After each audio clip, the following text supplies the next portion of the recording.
The Miss Crumptons, or to quote the authority of the inscription on the garden gate of Minerva House, Hammersmith, the Mrs. Crumpton, were two unusually tall, particularly thin, and exceedingly skinny personages, very upright and very yellow.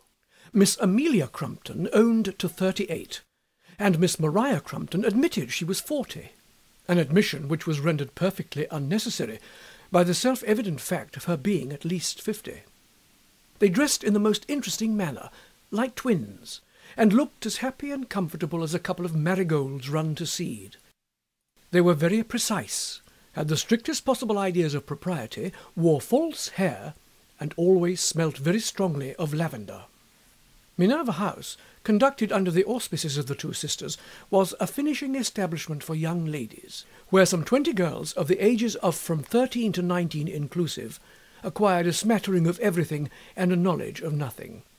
Instruction in French and Italian, dancing lessons twice a week, and other necessaries of life. The house was a white one, a little removed from the roadside, with close palings in front.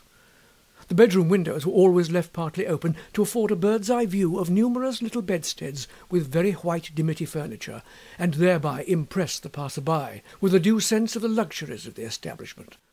And there was a front parlour hung round with highly varnished maps, which nobody ever looked at, and filled with books which no one ever read, appropriated exclusively to the reception of parents, who, whenever they called, could not fail to be struck with the very deep appearance of the place.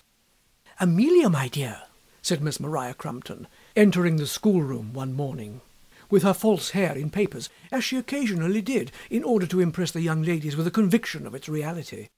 "Amelia, my dear, here is a most gratifying note I have just received. You needn't mind reading it aloud." Miss Amelia, thus advised, proceeded to read the following note with an air of great triumph. "Cornelius Brooke Dingwall, Esquire, M.P., presents his compliments to Miss Crumpton, and will feel much obliged by Miss Crumpton's calling on him, if she conveniently can, tomorrow morning at 1 o'clock, as Cornelius Brooke Dingwall, Esquire, M.P., is anxious to see Miss Crumpton on the subject of placing Miss Brooke Dingwall under her charge. Adelphi, Monday morning."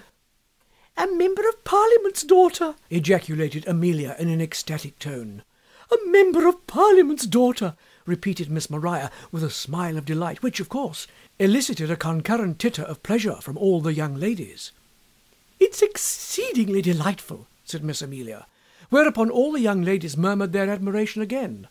Courtiers are but schoolboys, and court ladies schoolgirls. So important an announcement at once superseded the business of the day. A holiday was declared in commemoration of the great event. The Miss Crumptons retired to their private apartment to talk it over. The smaller girls discussed the probable manners and customs of the daughter of a Member of Parliament, and the young ladies, verging on 18, wondered whether she was engaged, whether she was pretty, whether she wore much bustle, and many other whethers of equal importance.